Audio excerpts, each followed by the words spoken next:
Bienvenidos a esta serie de presentaciones, esta serie de la teoría de grupos en química. Es un placer tenerlos como audiencia. Mi nombre es Samuel Juárez. Yo soy graduado de química de la Facultad de Ciencias Químicas de la Universidad Autónoma de Chihuahua. Es un honor haber salido de esa universidad. Muchas gracias le puedo dar a todos mis catedráticos. Yo por el momento continúo haciendo una tesis con el doctor Alejandro Camacho y es de mi agrado las matemáticas y por eso quise construir este pequeño compendio de la teoría de grupos. La teoría de grupos es un área de las matemáticas, es un área muy importante, es un área muy bonita que muy poca gente conoce y es muy útil en el área de la química porque resulta que describe muy bien muchas interacciones, ya sea reacciones, o incluso describe la forma en la que se llevan a cabo los enlaces en, por ejemplo, compuestos organometálicos, en compuestos de coordinación. Y claro, eso es simplemente pocas de las grandes aplicaciones que hay. También en cuanto a reacciones pericíclicas, creo que se puede hacer una aplicación de la teoría de grupos. Si uno quiere irse más allá y ver los compuestos inorgánicos como cristales o vidrios, es también una parte de la teoría de grupos. Se utiliza mucho también en esa área de la química para propiedades como el momento dipolo, propiedades como la piezoelectricidad, el ferromagnetismo, todo lo que es electricidad y magnetismo también se puede ver en una base de la teoría de grupos. Se puede estudiar la espectroscopía IR, la espectroscopía Raman, la ultravioleta, el RMN se puede estudiar a través de la teoría de grupos. Y uno diría, bueno, ¿por qué si es una matemática tan poderosa que se puede utilizar prácticamente en cualquier área de la química, por qué está tan descuidada? Y a mi parecer creo que es la falta de seguimiento que se le da.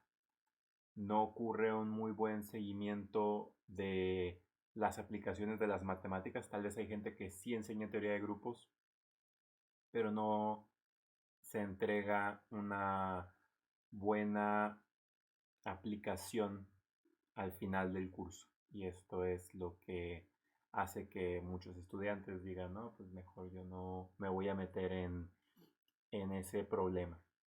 Entonces, pues es muy triste. Sin embargo, pues me di a la tarea de construirles una serie de videos. Esperemos llegar a tocar muchos temas en esta serie de videos y espero que sea de su agrado y que les sea muy útil para que vean junto conmigo por qué la teoría de grupos es muy, muy, muy importante en la química. Muy bien. Entonces, veamos pues qué podemos obtener de la teoría de grupos. Primero que nada, quiero decir que el libro que usé es un libro llamado La teoría de grupos en química. Es de dos autores franceses, François Volatron y Patrick Chacun. Tengo entendido que los dos son catedráticos en diferentes universidades en Francia y tienen puestos importantes en el CNRS, que sería el equivalente del CONACYT mexicano, pero es francés. Y me gustó mucho este libro, explica muy bien, explica de una manera muy amena lo que es la teoría de grupos e incluso a gente que tal vez no tenga mucha matemática detrás, pero sí pide un poco de conocimiento de lo que es la química cuántica, que de hecho, este, pues también se va a necesitar un poco de eso durante, un poco de química cuántica durante este curso. Y el contenido del libro, que es el que en realidad les quiero exponer, es muy variado, pero también muy conciso. Toma primero lo que es la introducción a la química cuántica y luego se pone a trabajar con los grupos de simetría para que se puedan dar una idea de qué es lo que se va a utilizar como herramientas, que son los grupos de simetría. Luego se ve pequeñas aplicaciones de la teoría de grupos. Más adelante se pasa a ver el cálculo de los orbitales moleculares, que ese es en realidad el objetivo, uno de los objetivos principales, que ustedes puedan ver cuáles son los orbitales moleculares en una molécula. Se va a ver lo que es el producto tensorial. El producto tensorial es una operación de la teoría de grupos, así como nosotros conocemos la suma, la resta, la multiplicación, la división. Existe algo llamado el producto tensorial o la multiplicación de un grupo por el otro en vez de un número por el otro. Y tiene sus aplicaciones. Nos da una vista más amplia de poder expandir pequeños conceptos básicos de moléculas pequeñas a moléculas más grandes y más complicadas. También vamos a ver lo que son aplicaciones en espectroscopía electrónica, como les decía, en espectroscopía infrarroja, espectroscopía Raman, el efecto de Jahn-Teller.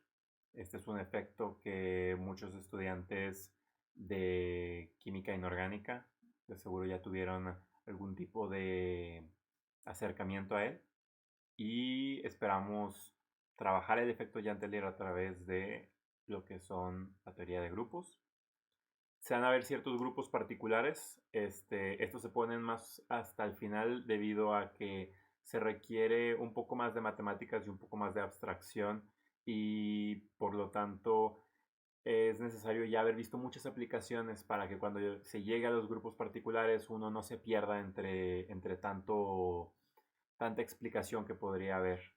También se van a ver lo que son los estados electrónicos, que esto va junto con las aplicaciones en espectroscopía electrónica, lo que es el spin en los electrones, cómo se puede describir a través de la teoría de grupos y cómo se puede utilizar, cómo se puede aplicar al fin de todo esto, que es lo que se espera. Este es el contenido del grupo, del libro, y me gustaría empezar, esta presentación es para empezar en la primera parte, que es la introducción a la química cuántica. Entonces, empecemos pues con esta introducción. Esta introducción se divide en tres partes: las bases de la mecánica cuántica, los orbitales atómicos, los orbitales moleculares y de parte mía quiero que lleguen a encontrarle el sabor, encontrarle la emoción que hay detrás de aprender teoría de grupos. Entonces, primero que nada, las bases, ¿no?, de la mecánica cuántica. A diferencia de como normalmente nosotros estamos acostumbrados a trabajar con fórmulas y que estas fórmulas nos entreguen datos que nosotros buscamos. Entonces, en mecánica clásica, nosotros trabajamos con el momento lineal y con la posición. Tal vez no estén muchos de ustedes muy familiarizados con el momento lineal, pero con la posición sí. Y con estos dos, si ustedes no quieren pensar en el momento lineal, pueden pensar en el producto de la masa por la velocidad. Y el momento lineal y la posición se utilizaban o las utilizan normalmente para encontrar valores, por ejemplo, de cuál es la altura máxima. Si yo aviento una bola, cuál es la altura máxima a la que llega. Si yo quiero conocer la energía de un objeto que cae desde muy arriba, cuál es la energía cinética que tiene. Y la energía cinética pues está relacionada con la velocidad o con el momento lineal. Si yo quiero conocer la posición de un objeto y este objeto tiene cierta energía potencial, bueno, pues con la energía potencial, con la posición, ustedes pueden saber la energía, ustedes pueden saber la fuerza, por ejemplo. Si ustedes dicen, bueno, es que este objeto tiene tanto momento lineal, es un objeto de tanta masa que tiene tanta velocidad y este cae, entonces ustedes pueden calcular la fuerza que conlleva. Entonces, en mecánica clásica, ustedes hacían este tipo de cálculos a través de fórmulas. Y en mecánica cuántica nosotros vamos a trabajar con unas fórmulas, pero van a estar un poco cambiadas, podría decirse, porque se van a utilizar en este caso operadores. Los operadores, si ustedes alguna vez han tenido un acercamiento con los operadores, si no, hay que intentar, diría yo, abrir un poco la mente o intentar abrirse un poco a las posibilidades de qué podría significar o qué estoy queriendo dar a entender. Y este es uno de los mayores problemas a la hora de aprender matemáticas. A la hora de aprender matemáticas, normalmente la gente quiere números, quiere fórmulas frías donde uno mete todos los datos y obtenga un valor del otro lado. Pero las matemáticas no nada más son números o formas o cosas frías como fórmulas, sino que las matemáticas pueden ser lo que sea que uno quiera, siempre y cuando tengan coherencia entre sí. Entonces, cuando yo les digo, imagínense unos operadores, y ahorita les voy a decir más o menos cómo son los operadores, es la notación a la que no le tienen que tener miedo. La notación significa yo lo escribí de esta forma, quiero que signifique esto y no le tengan miedo a ello. En lugar de utilizar el momento lineal y la posición en mecánica clásica como se utilizaba antes, en mecánica cuántica se utiliza la función de onda. La función de onda es la que nos va a permitir encontrar la energía, nos va a permitir encontrar cosas como la probabilidad de yo encontrar un electrón, por ejemplo. Y la probabilidad de encontrar un electrón en cierto lugar, no sé, digamos en alrededor de un átomo, esta probabilidad es igual a el cuadrado de la función de onda por el volumen. Entonces, yo agarro todo el volumen alrededor de un átomo y lo multiplico por la función de onda del electrón. Entonces ya no estamos hablando de la posición del electrón, no estamos hablando del momento lineal del electrón. Nosotros estamos hablando de la función de onda del electrón. Y ahorita vamos a ver funciones de onda que ustedes ya tienen o ya se es familiar ese concepto, pero creo que es la primera vez que se va a ver con esta nomenclatura. Muy bien. ¿Cómo son los operadores? Bueno, los operadores, primero que nada, son una especie de cosas raras, podríamos decirlo de esta forma. Y los operadores lo que hacen es transformar funciones. Entonces yo tengo cierto operador, yo tengo cierta función y entonces lo que hago es transformar mi función y obtengo una función diferente. Esto es un operador. Y los operadores que nos interesan, los operadores pueden ser muchos, ustedes se pueden inventar el operador que ustedes quieran y ahorita vamos a ver ejemplos de operadores que ya conocen y ejemplos de operadores inventados que se pusieron como ejemplos. Los operadores, en este caso, con los que vamos a trabajar, tienen que ser lineales, como aquí dice. Los operadores tienen que ser lineales en el sentido de que cuando yo opero una función que está multiplicada por un número, es lo mismo que operar la función y luego multiplicarla por el número que tenía a un lado al inicio.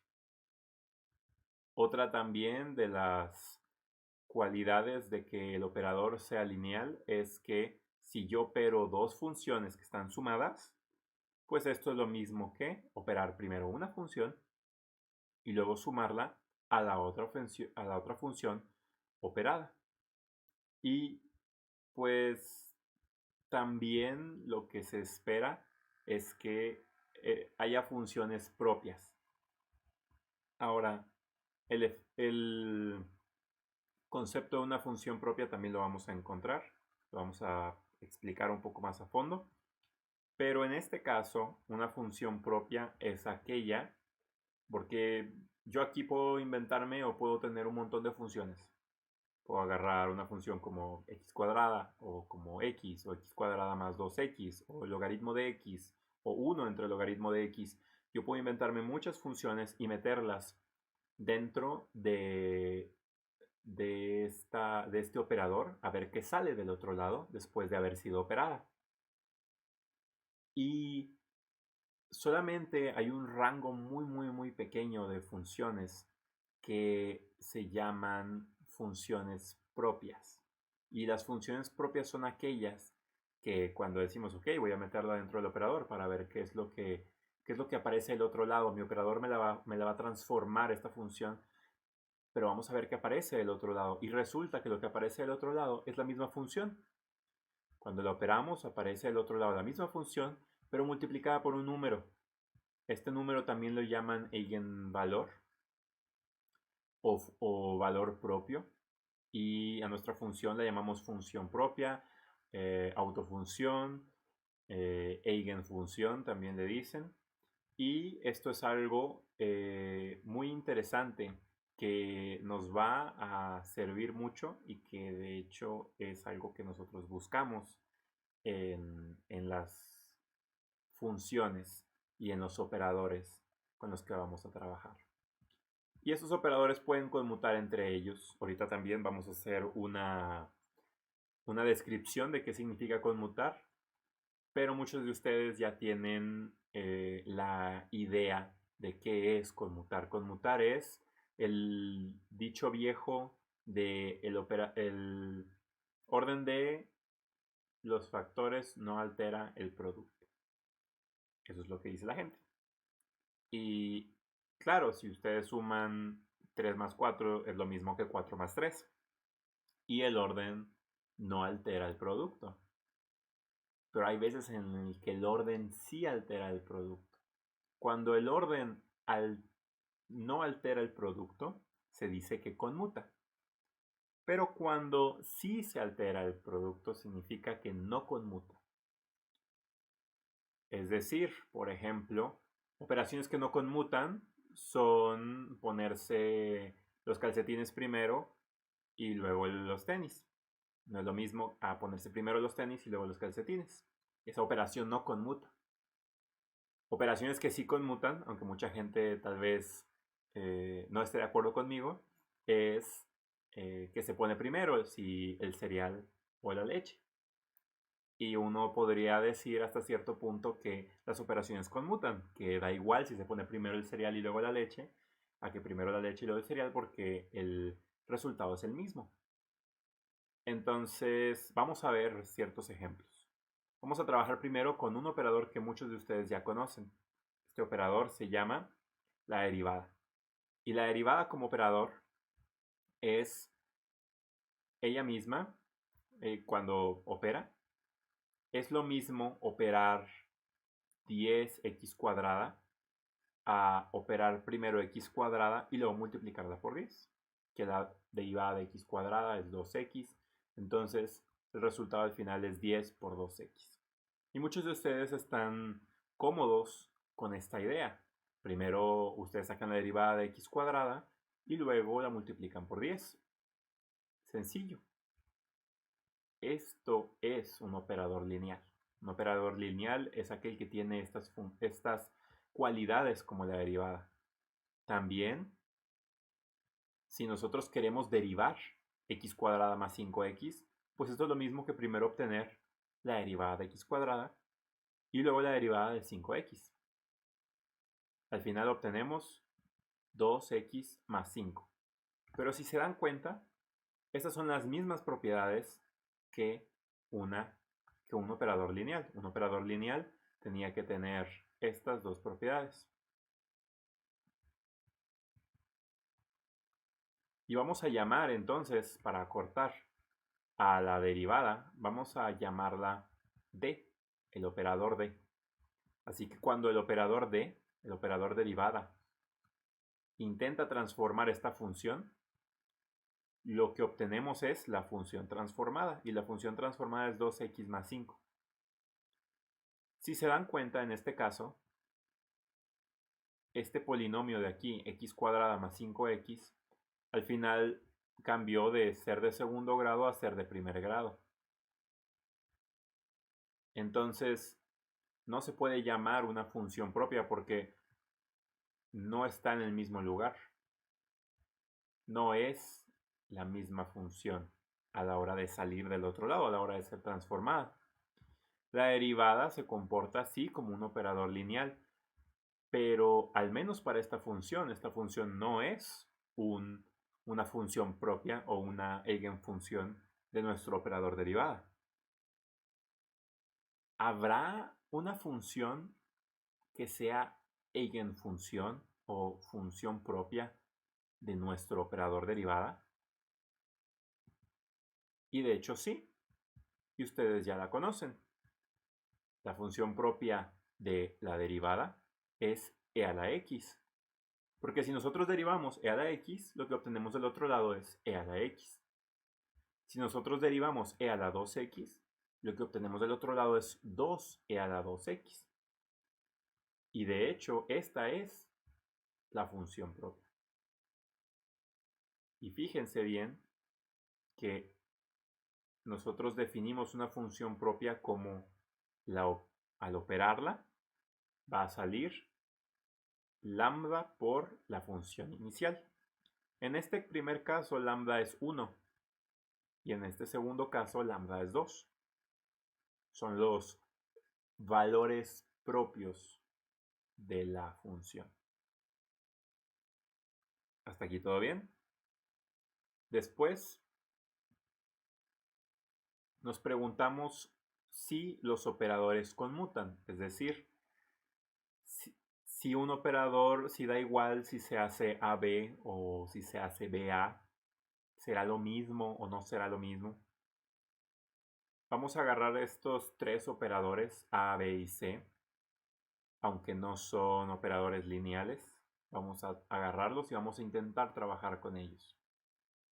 ¿Por qué es importante saber si los operadores conmutan?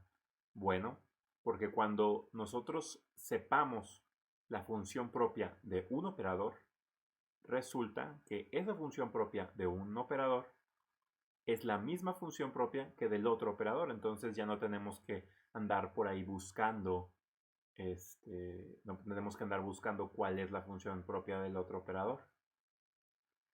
Ahorita veremos a dónde nos lleva todo esto. Entonces, primero, vamos a checar si A y B conmutan. Primero, operamos con B, B de phi. Y ya vimos que B de phi es igual a phi menos 1.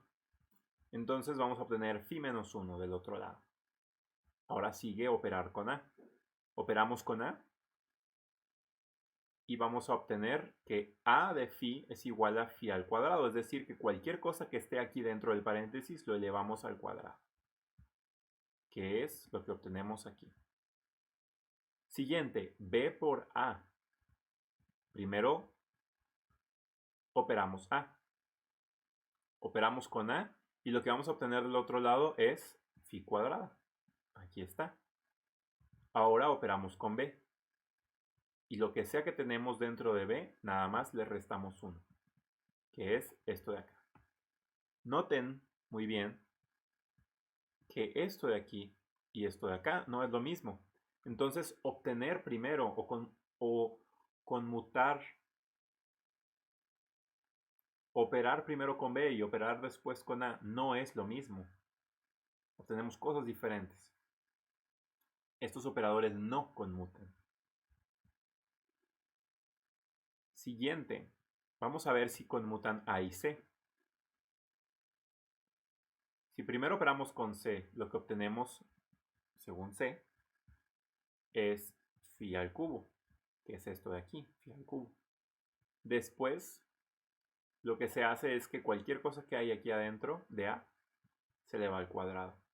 Entonces, operar esta función de aquí con A nos da phi a la 6. Si intentamos hacer lo opuesto y primero operar con A, vamos a obtener phi cuadrado. Y al operar con C, elevamos esto al cubo, o sea, phi a la sexta. Y vean que lo que sale de este lado y lo que sale de este lado es lo mismo. Y se dice entonces que los operadores conmutan. Ustedes pueden checar, si quieren, ustedes solos, que B y C no conmutan.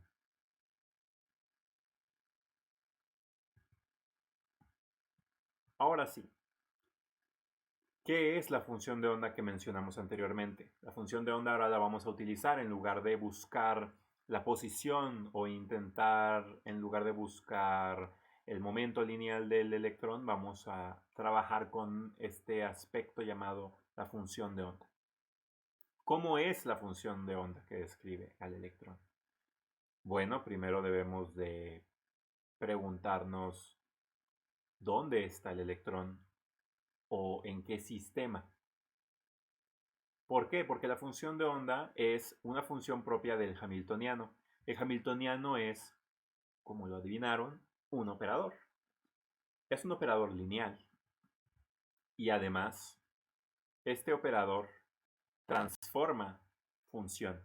Y transforma muchas funciones y les hace cosas raras a todas. Pero al transformar a todas este rango grande de funciones, sabemos con certeza, esta ecuación ya la han visto, es la ecuación de Schrödinger. Y esta ecuación lo que nos dice es, de entre todas las funciones posibles que le puedes meter al hamiltoniano para que las opere, van a salir, hay un montón de funciones, las metes todas, te van a salir las funciones transformadas y pues, van a ser cosas bien raras, las matemáticamente hablando, otras funciones rarísimas. De entre todas esas, hay unas que si las metes, te van a salir multiplicadas por un número, que era lambda, si se acuerdan, que va a ser las funciones propias.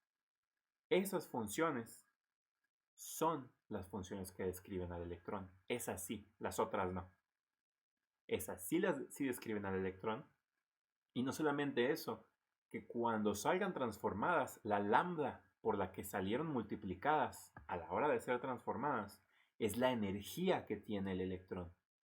Entonces, es un combo, ¿no? Un 2 por 1. Tenemos un hamiltoniano, le metemos un montón de funciones y buscamos cuál es la función propia, cuál es la función que sale sin ser cambiada. Y entonces cuando salga, esa es la función del electrón. Y además, la lambda que tiene a un lado es la energía del electrón, ¿no? 2 por 1. Muchos de ustedes se preguntarán, bueno, ¿cómo construye un hamiltoniano? Y un hamiltoniano en realidad se construye, no conozco por qué la convención es así, pero esta T significa energía cinética y esta V significa energía potencial. Entonces, el hamiltoniano va a ser diferente dependiendo de qué es lo que queramos describir, qué electrón queramos describir. Entonces, por ejemplo, si está volando el electrón en el espacio y no hay nada alrededor que le esté ocasionando algún potencial como un campo electromagnético, un campo gravitacional, entonces el electrón es libre y el potencial es cero. V en ese caso sería cero. Entonces depende del hamiltoniano, depende de qué sistema queramos poner. Ese hamiltoniano en específico, vamos a meterle funciones y la función que salga como función propia es, esa es la función de onda que describe el electrón y vamos a saber cuál energía tiene. Si ustedes agarran un electrón que está dando vueltas alrededor de un núcleo, entonces el potencial con el que trabajamos es un potencial de Coulomb y el potencial al ponerlo dentro del hamiltoniano y agarramos el hamiltoniano y empezamos a meter funciones, va a sacar una función de onda completamente diferente a la que sacamos anteriormente con el otro hamiltoniano. Porque ahora esta función de onda describe a un electrón dando vueltas alrededor de un átomo y vamos a tener diferentes energías para esta función de onda. Entonces, al final de cuentas depende de qué es lo que uno quiere describir. Y si ustedes han llevado clases de química computacional, ustedes cuando escuchan de gente hablando de cálculos que han llevado a cabo, van a escuchar que gente dice, bueno, oye, ¿y qué potencial utilizaste? Bueno, a lo que ellos se refieren es, ¿qué tomaste en cuenta dentro del sistema del electrón? Eso es porque mucha gente prefiere no tomar varias cosas en cuenta. Si tú tienes un núcleo aquí y tienes dos electrones dando vueltas, dicen, bueno, yo quiero que mis electrones sientan la fuerza del núcleo, sientan la atracción del núcleo, pero no quiero que los electrones sientan la repulsión uno del otro, porque son negativos los dos. Pero no quiero que la sientan. ¿Por qué? Pues nada más. Eso hace más sencillos los cálculos, nada más. Pero que haga más sencillos los cálculos no significa que lo haga más exacto. A veces sí, a veces no. Entonces la gente utiliza diferentes potenciales. La V la cambian diciendo, ok, ahora quiero que mi sistema sí tome en cuenta a los electrones y la repulsión entre ellos. Quiero un potencial de intercambio-correlación. Bueno, ya no quiero un potencial así, ahora quiero un potencial diferente, quiero un potencial ab initio. O sabes qué, yo no quiero un potencial que tome en cuenta los electrones, nada más quiero un potencial que tome en cuenta los núcleos como si fueran resortes. Ah, tú quieres mecánica molecular. Entonces, depende mucho de qué es lo que uno quiera trabajar. Pero en todo esto, uno siempre tiene que tomar en cuenta que puede meter varias funciones y uno va a sacar una cantidad muy grande de diferentes funciones para poder trabajar con ellas. Ahora, ¿cuál de todas utilizamos? Bueno, de entre todas hay que asegurarnos que al escoger nuestra función, la probabilidad que obtengamos es de 100%, o sea, de 1. O en otras palabras, que la función esté normalizada. Ahora, esta forma de aquí de describir la ecuación que teníamos anteriormente, donde la probabilidad era igual a la función al cuadrado por el volumen. Esta es una forma más eh, fancy de escribirla, es una forma más elegante, dicen por ahí. Y es en realidad nada más la integral de todas las probabilidades que existe de obtener el electrón en diferentes partes. Deben de ser igual a la multiplicación de la función de onda por sí misma por en cada uno de los lugares que está la función de onda o que queremos tomar en cuenta. Cuando hagamos todo eso, la probabilidad debe de darnos 100%. Y en los cursos de química cuántica, cuando apenas uno encuentra una función y dice, ya la encontré, y la pones adentro, de repente el resultado de aquí es un número grande, como 50. o 23 o 3.4. Y pues no puede ser así, no puede ser que el electrón tenga una probabilidad 300% de encontrarlo en la función de onda o en ese lugar. No, no es posible. Siempre tiene que ser 100%, nada más porque pues así funciona la probabilidad, ¿no? Entonces, esta es la notación que normalmente se usa en muchos libros. También utilizan la notación de Dirac, que es la notación bracket. Y me gusta más esta porque uno puede pensarla de cierta forma y decir, esto es lo que significa la notación en cierta forma. Es, bueno, si yo tengo un electrón que tiene en esta función de onda, o en otra forma de decirlo, un electrón que está en esta función de onda, si mi electrón tiene esta función de onda, ¿cuál es la probabilidad de encontrarlo en esta función de onda? Pues si se dan cuenta es la misma en ambos lados. Entonces, pues, es 100. Si yo digo, bueno, yo sé que, no sé, yo sé que mi gata está en mi cuarto, entonces, ¿cuál es la probabilidad de que yo lo encuentre en mi cuarto? Pues 100, porque yo sé de antemano que está en mi cuarto. Es por eso que tiene que tomar uno en cuenta que la función tiene que estar normalizada.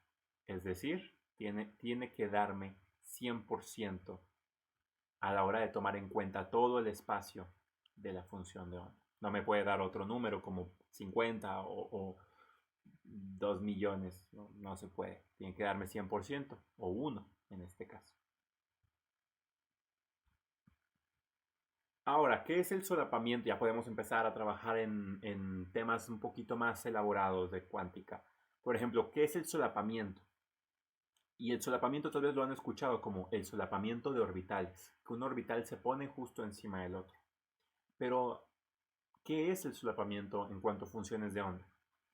Y el solapamiento se define como la multiplicación de el conjugado de una función de onda por la otra función de onda en cada uno de los puntos del espacio. Entonces multiplicas este y este, tienes un espacio y multiplicas las dos funciones de onda aquí y luego las sumas a las dos funciones de onda multiplicadas acá y las multiplicadas acá en todo el espacio. Las sumas todas las multiplicaciones en todos los lados y te debe de dar un número. Y ese número se define como el solapamiento. Lo podemos pensar con la notación de Dirac de otra forma. Diciendo, bueno, si yo tengo un electrón que está o que tiene mi función de onda 1, ¿cuál es la probabilidad de que tenga mi función de onda 2?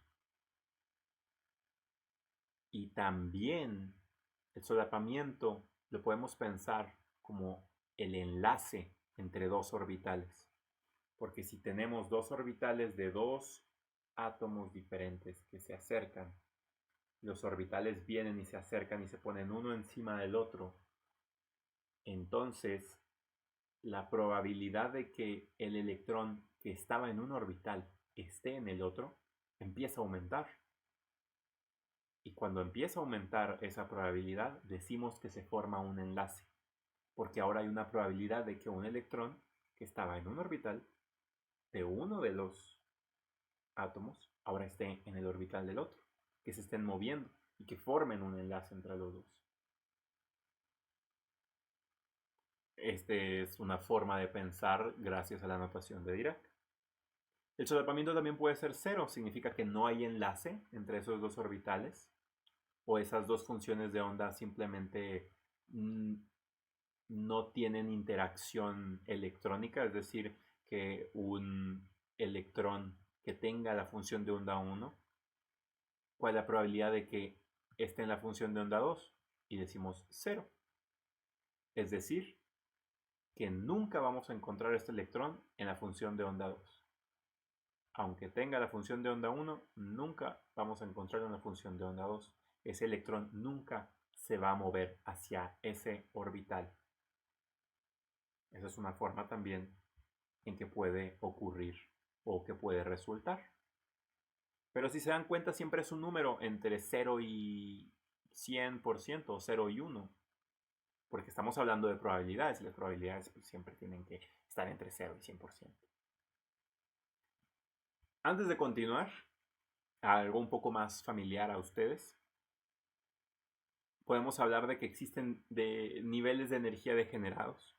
Es decir, no es posible que una función de onda tenga dos energías diferentes. No es posible que un electrón tenga dos energías diferentes. Pero sí es posible que tengamos dos funciones y que las dos tengan la misma energía. Y en ese caso uno dice, bueno, si en cuanto a lo que nosotros concierne, los dos tienen el mismo nivel de energía y un electrón puede estar de igual probabilidad en uno o el otro, pues ¿cuál de los dos usamos? ¿Verdad? Y a veces podemos utilizar uno, a veces podemos utilizar otro, a veces podemos utilizar los dos. Cuando utilizamos los dos, algo que hay que tomar en cuenta, y esto lo veremos en qué momento utilizamos una de las funciones de onda, en qué momento utilizamos la otra, hay que tomar en cuenta de que la suma de las dos funciones, pues podemos usar las dos, la suma de las dos tienen la misma energía. Muy curioso, porque uno pensaría, bueno, si este tiene 20 de energía y este tiene 20 de energía, entonces al utilizar las dos, pues tienen 40 de energía, ¿no? Y no, las dos tienen 20, la suma de las dos tiene 20 de energía. Pero es necesario que las dos sean funciones propias de este hamiltoniano en específico. Mientras vayamos avanzando, esta introducción significa que muchos de esos conceptos se van a volver a ver y volver a ver y volver a ver y volver a ver y vamos a construir encima de ellos. Ahora veremos cuáles son los orbitales atómicos. Orbitales atómicos ya los conocen todos, entonces esto lo podemos ver muy rápido. Son los orbitales S, por ejemplo, que existen desde el primer nivel de energía, 1s. Por ejemplo, el hidrógeno y el helio tienen el 1s. Luego, los de del segundo nivel de energía, por ejemplo, el carbono tiene 1s y 2s, nada más que el 1s ya lo tiene lleno. El 2s que es, pues, sería de valencia en este caso. Y los orbitales S tienen esta forma, una forma esférica. Y uno podría decir que el signo de la función de onda es positivo en toda la función de onda. En toda esta área, la función de onda es positiva. Y tiene una simetría esférica. Es decir, que pues, se ve como una esfera. Nosotros como químicos los llamamos orbitales. Sin embargo, la definición en cuántica es función de onda. Entonces lo que ustedes conocen como orbitales en realidad son funciones de onda. El electrón o estas funciones de onda son funciones que son soluciones de un hamiltoniano. Son soluciones a la pregunta, bueno, si yo agarro todas las funciones matemáticas que hay y las meto dentro de este hamiltoniano, por cierto, toma en cuenta un electrón y un núcleo, y el electrón está dando vueltas alrededor del núcleo. Si yo agarro todas las funciones que hay y las meto, ¿cuáles son las funciones propias que me van a salir sin ser cambiadas y nada más multiplicadas por un número? Y esas son los orbitales que ustedes conocen como orbitales S.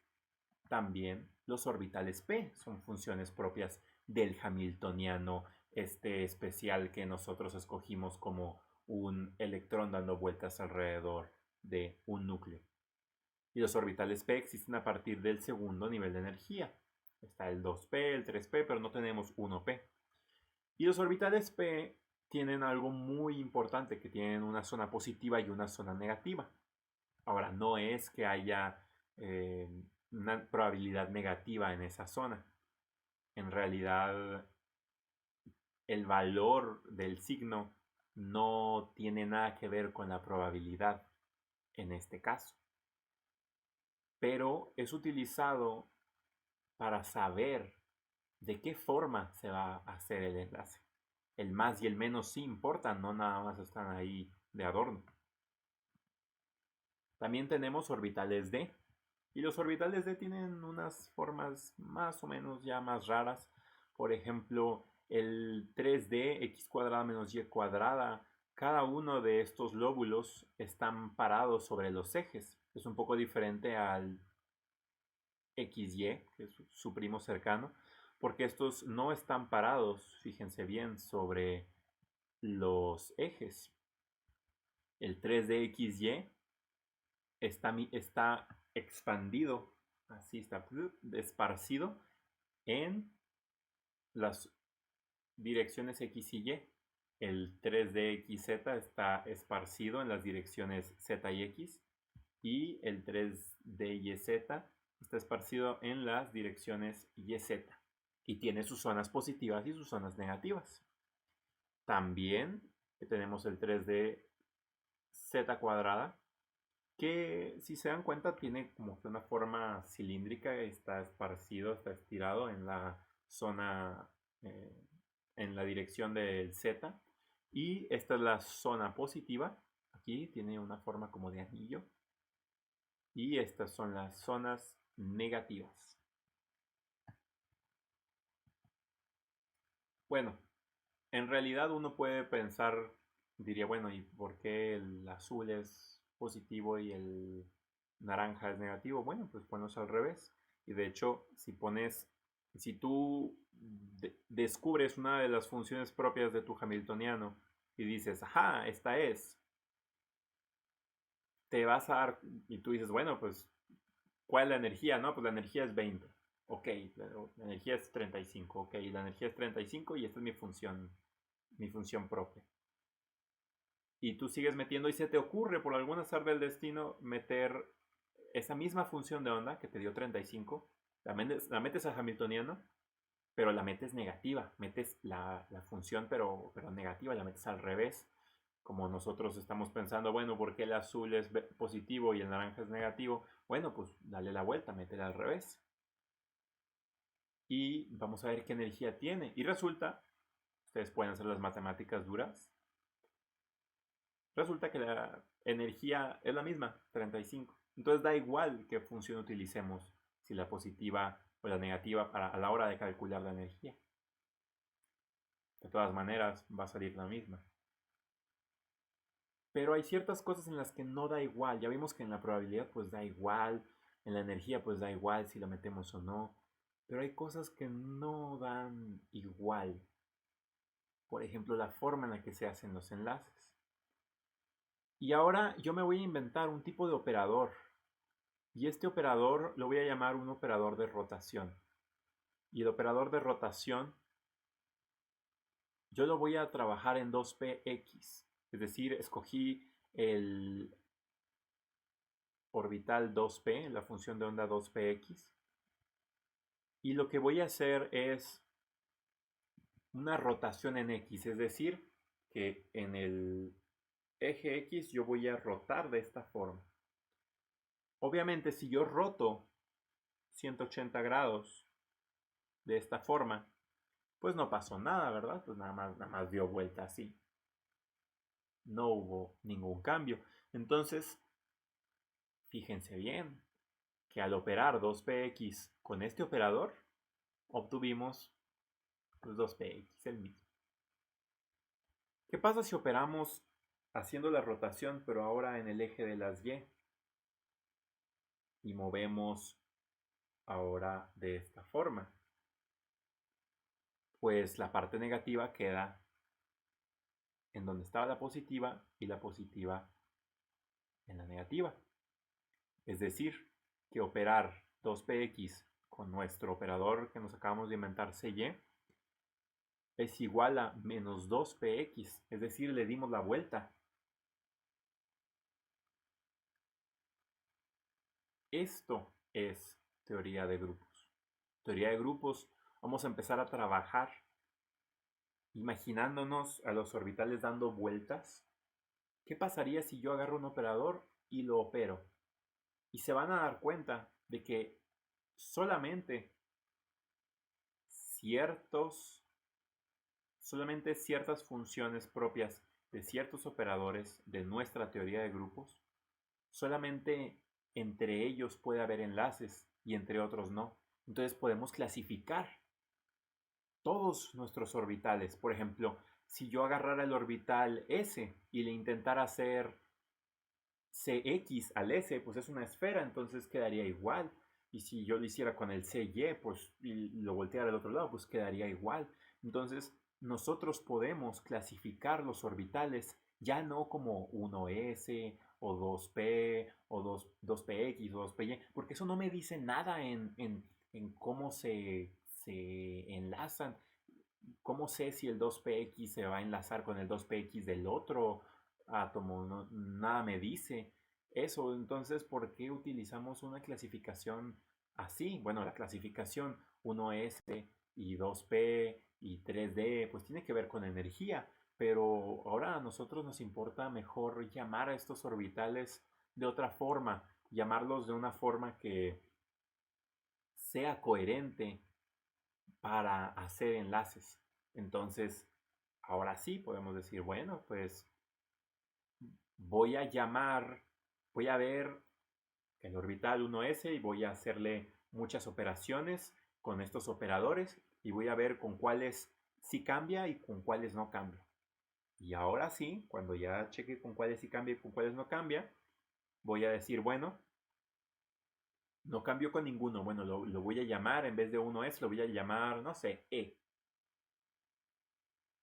Y ahora voy a agarrar el 2px y voy a hacerle todas mis operaciones. Ah, mira, nada más cambió con una. Entonces voy a llamarlo A. Y si nosotros empezamos a hacer eso con los átomos de una molécula, con todos los átomos de la molécula, nos podemos dar cuenta de que el E de un átomo sí hace enlace con el E de otro átomo. Y el T de un átomo sí hace enlace con el T del otro átomo. Entonces es mucho mejor hacer esta notación nueva en vez de 1s, 2p y 3d. Hacer esta notación nueva que nos diga qué orbitales van a hacer enlace con qué orbitales. Y eso nos lleva a orbitales moleculares. Los orbitales moleculares ya son orbitales que están encima de toda la molécula, no solamente de un átomo. Y vamos a ver varios ejemplos muy rápidos que luego vamos a decir y decir muchas veces y repasar muchas veces. Por ejemplo, podemos tener dos orbitales atómicos en dos centros. Y nuestro orbital molecular, o M, en realidad va a ser una suma lineal.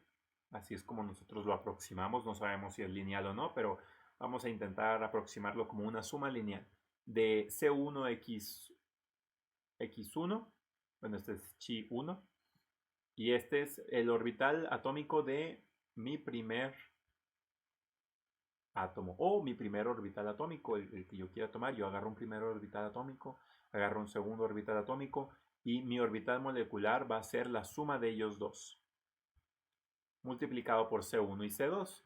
Vamos a hacer una descripción semi-cuantitativa porque C1 y C2 pues no los podemos conocer a menos de que utilicemos un programa de computadora, pero hay veces en las que nada más utilizando teoría de grupos sí podemos conocer unos de ellos.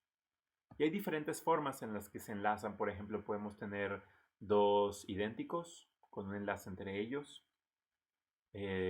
Dos diferentes que también tengan enlaces entre ellos. Pueden ser diferentes pero que no hay enlace entre ellos. Y vamos a verlos. Por ejemplo, podemos tener dos orbitales atómicos con dos centros con energías idénticas. Y aquí están nuestros dos orbitales. Este es el 2 y este es el 1. Y cuando los sumamos, hay dos formas de sumarlos, curiosamente. Uno es en enlace y el otro es en antienlace. Es decir, ¿ya se acuerdan del C1 y C2, los coeficientes de los que estábamos hablando? Bueno, una de las formas de sumar los dos orbitales es que los dos sean positivos, el C1 y C2, y otra forma de sumarlos es que uno sea positivo y el otro sea negativo. Entonces, cuando los dos son positivos, nosotros vemos una baja en la energía del nuevo orbital atómico, y cuando uno de ellos es negativo, hay un orbital molecular de antienlace, que es este de acá. Entonces tenemos un orbital molecular de enlace, un orbital molecular de antienlace, donde uno de ellos está, uno de las Cs de aquí, uno de ellos es negativo, entonces están en antienlace. Y primero que nada, noten que la energía de estabilización es menor a la energía de antiestabilización. Si nosotros ponemos nuestros electrones aquí, se forma un enlace. Es decir, si este tiene un enlace, si este tiene un electrón y este tiene otro electrón, y cuando se acercan se suman, entonces ya no estamos trabajando con este ni con este, estamos trabajando con estos dos. Y los dos electrones quedarían aquí abajo, en nuestro primer orbital molecular. Si nosotros ponemos nuestro segundo orbital molecular electrones, rápidamente el enlace se desestabiliza. ¿Por qué? Porque es demasiada energía, está más alto, está más arriba la energía. Y optan por separarse el enlace. Pues ya de por sí, estas están altas, ¿verdad? Y cuando se acercan se estabiliza porque baja la energía, lo cual es bueno. Pero si de por sí ya este está alto, pues el enlace opta por separarse porque dice, bueno, pues está mejor como estaba antes, de todas maneras, no voy a separar. Si tenemos energías diferentes, tenemos también la depresión en energía y también la subida de energía del orbital de antienlace y el orbital de enlace. Pero ahora nuestro diagrama tiene esta forma curiosa que próximamente vamos a ver. También puede ser que haya interacción nula. Interacción nula significa que tenemos dos orbitales que a la hora de que se acercan en realidad no forman enlace. Así que se queda el primero como estaba y el segundo también se queda como estaba. Si se acuerdan de la descripción de la interacción nula, era si yo tengo un electrón en Φ1, si yo aquí tengo un electrón y yo le empiezo a aventar energía, ¿cuál es la probabilidad de que éste se mueva hacia acá? La probabilidad en realidad es cero. No hay forma en la que se mueva hacia allá. Es imposible. En ciertos casos sí es posible, pero a esto se le llama una transición prohibida. ¿Por qué? ¿Por qué no se mueve? ¿O qué es lo que hace que no haya un solapamiento entre estos dos?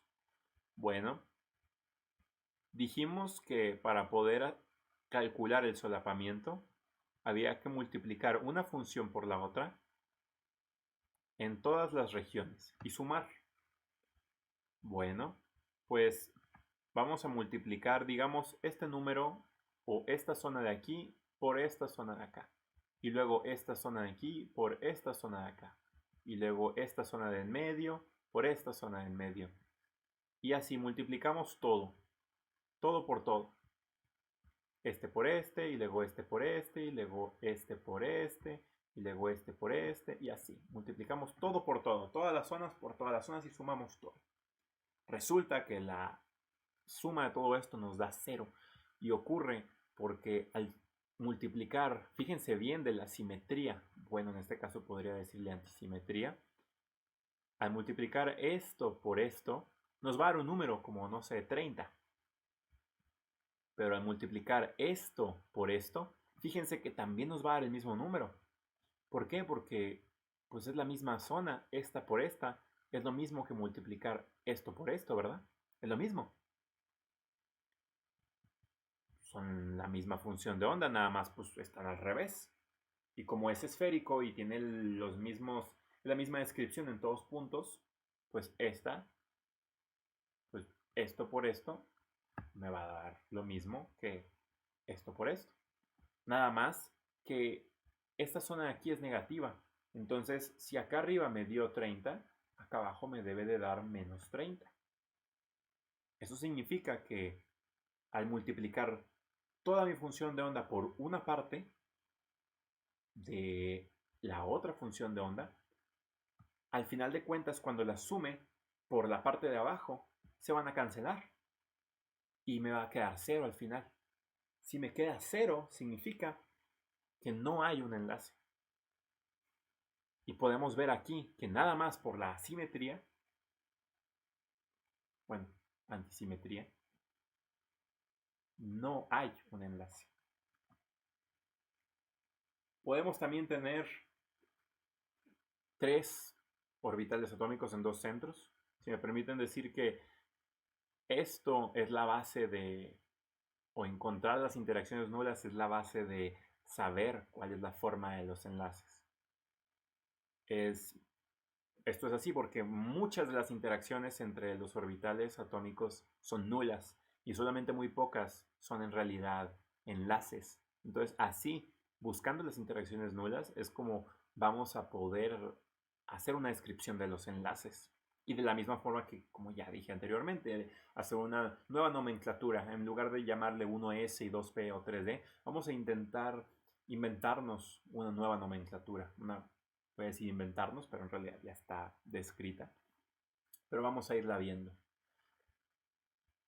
Vamos a ver que hay 3 orbitales atómicos en 2 centros, se puede hacer eso, es lo mismo. Tenemos un orbital molecular y este está puesto por la suma de 3 orbitales atómicos. El de mayor estabilización o el de menor energía es aquel donde hay una suma de enlace, se dice, o un enlace.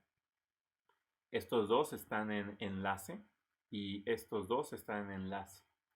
Ya vimos que este y este pues no nos importan y en realidad no van a ser enlace entre ellos dos debido a las mismas condiciones de interacción nula que ya platicamos.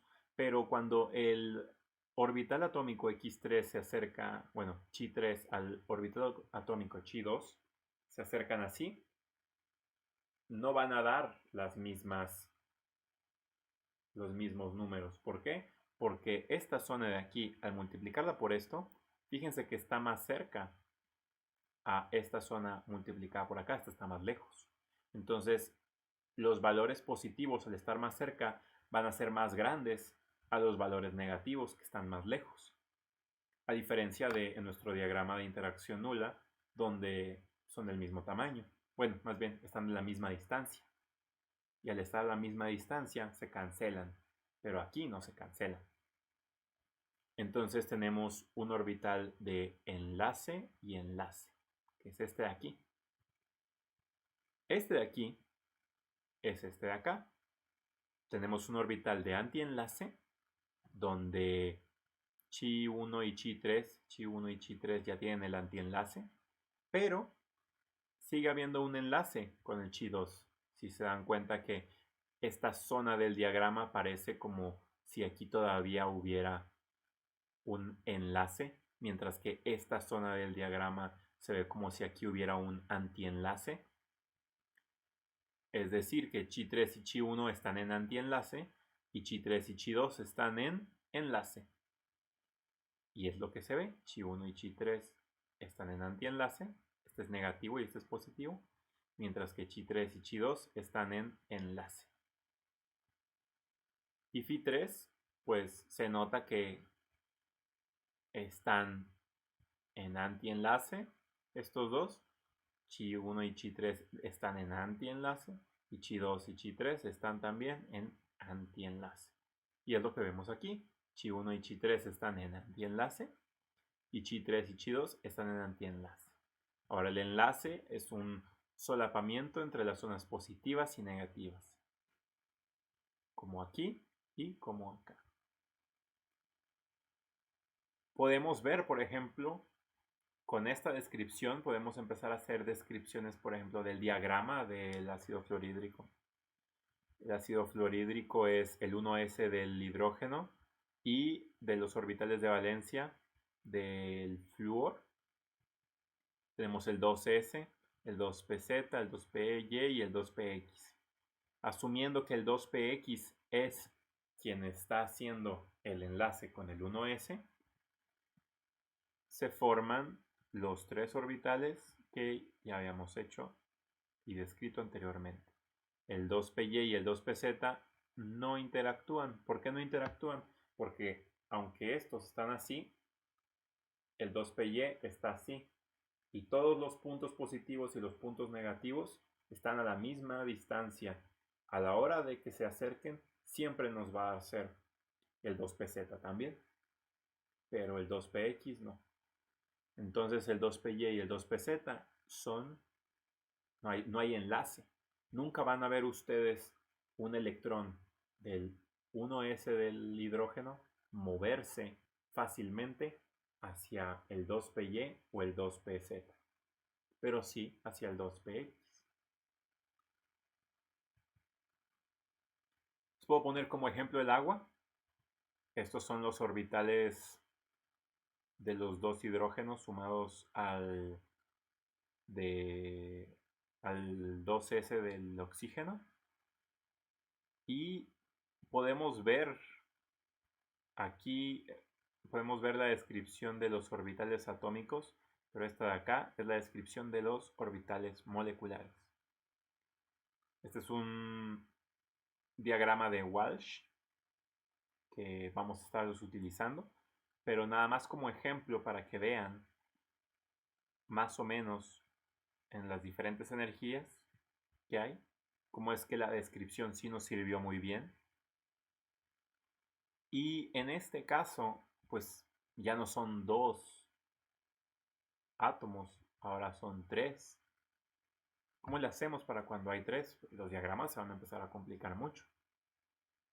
Y entonces, antes de empezar a intentar ver los diagramas y ver todo, pues será necesario hacer un repaso de la teoría de grupos. Hay que, con la teoría de grupos, empezar a clasificar los diferentes, ¿cómo podremos decirlo? Los diferentes orbitales. Y después de clasificarlos todos, ya vamos, ahora sí, a poder ver cuáles son los que hacen enlace y cuáles no. Y de esa forma será más sencillo. Así que la siguiente presentación, que se trate de grupos de simetría y de teoría de grupos, podremos ya empezar a clasificar con operadores nuestras diferentes funciones de onda para poder después clasificar nuestras moléculas y poder ver cuáles, en qué momento se hacen enlaces y en qué momento no. Eso es todo por mi parte por la primera presentación. Espero que les haya servido o hayan sentido que es útil.